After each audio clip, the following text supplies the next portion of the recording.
Hello everyone, and welcome back to our channel. Today we are unpacking a tense and controversial diplomatic exchange that sent shockwaves through South African politics and global diplomacy. Former EFF MP and prominent political analyst Dr. Mbuyiseni Ndlozi has come out swinging against President Cyril Ramaphosa, accusing him of bowing to pressure from the United States, specifically from former US President Donald Trump, in a recent high-stakes meeting in Washington, D.C. The meeting, which took place on the 21st of May, was meant to strengthen diplomatic ties between South Africa and the United States. But instead of unity and cooperation, it became a lightning rod for criticism and debate, especially over how Ramaphosa handled one of the most racially charged and controversial claims about South Africa on the international stage, the idea of a so-called white genocide. Now, for those who may not be familiar with this false narrative, the claim of white genocide in South Africa has long been used by far-right circles around the globe to portray white farmers as the victims of racially motivated violence and systematic extermination. Numerous independent investigations, including those by South African police and human rights groups, have completely debunked this idea. Crime in South Africa is sadly widespread and affects people of all races, black, white, colored, and Indian. But that hasn't stopped figures like Trump from using selective footage and misleading statistics to push a particular agenda.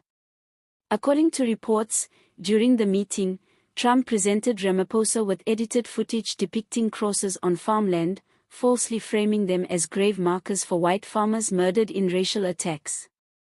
But these images were actually from a protest memorial set up years ago in KwaZulu-Natal, not actual graves, and certainly not evidence of genocide.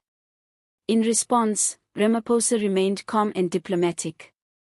He reaffirmed that South Africa is a constitutional democracy that protects all citizens equally, and he stressed that violent crime is a national crisis impacting all communities, not just white farmers.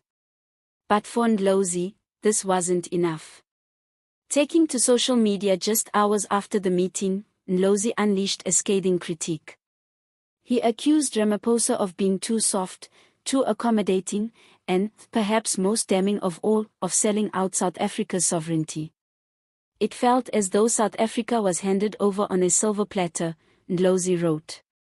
He added that while Ramaphosa may have appeared composed, calmness is not leadership when the dignity of the country is under threat.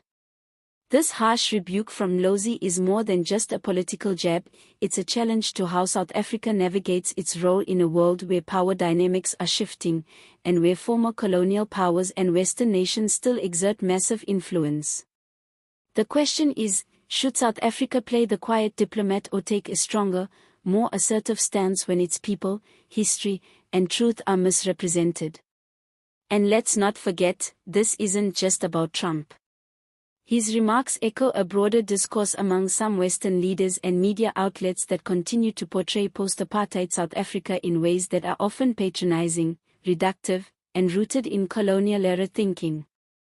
For many South Africans, especially those aligned with radical or Pan-Africanist movements, this meeting felt like a missed opportunity to confront that narrative head-on. Critics of Ramaphosa say his performance in Washington shows a worrying trend, that of prioritizing economic diplomacy and investor confidence over hard political truths. In their view, trade deals and aid packages should not come at the expense of defending the dignity and reality of a democratic South Africa.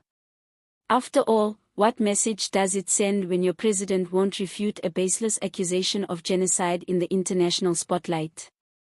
On the other hand, Ramaphosa supporters argue that diplomacy requires finesse. They say that his calm and composed demeanor prevented a diplomatic incident and allowed him to steer the conversation back to areas where real progress could be made, namely trade partnerships, regional peacekeeping, and economic cooperation. But this raises an important question: can you afford to play it safe when your country's image and the truth about its people are being distorted on a global platform? Ndlozi's comment that Trump spoke, Ramaphosa explained, captures a lot of what his supporters are feeling. That South Africa looked like the junior partner in a relationship that should be about mutual respect and equal footing. And this feeling isn't new, it's part of a larger concern among many South Africans that the country, under Ramaphosa, has become too eager to please Western powers at the expense of standing firm on core values and principles. The criticism also reflects deeper ideological divides in South African politics. For the EFF and aligned thinkers like Ndlozi, sovereignty, decolonization, and African pride are not just slogans, they are non-negotiables. They believe South Africa should reject any attempt by Western nations to lecture, manipulate, or interfere in domestic affairs under the guise of diplomacy or trade. And it's not just Ndlozi. His statement has reignited broader debates within civil society, academia, and the public about how South Africa projects itself to the world. Should we be chasing foreign investment at any cost? Or should we be telling our own story, on our own terms, even if that makes global superpowers uncomfortable? To date, the presidency has not responded directly to Ndlozi's comments. But the pressure is mounting. Ramaphosa will likely face more questions from journalists, parliament, and the public in the days to come. Was he too diplomatic? Did he miss a crucial opportunity to shut down a dangerous and divisive narrative? Or was he strategically choosing the path of least resistance to protect larger national interests? The truth probably lies somewhere in the middle. But one thing is certain, this moment has opened up critical conversations about leadership, sovereignty, and South Africa's place on the global stage. As global politics continues to shift and new power blocks emerge, South Africa's foreign policy choices will only become more complex.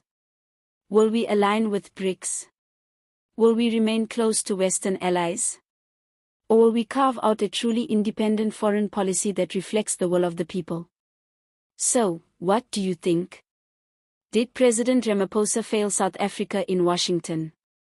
Or was he wisely choosing diplomacy over confrontation?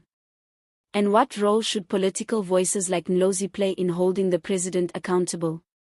Let us know your thoughts in the comments section below. And if you found this analysis informative, don't forget to like the video, subscribe to the channel, and hit that notification bell so you don't miss any of our updates on South African politics and global affairs. Thanks for watching, and as always, see you next time.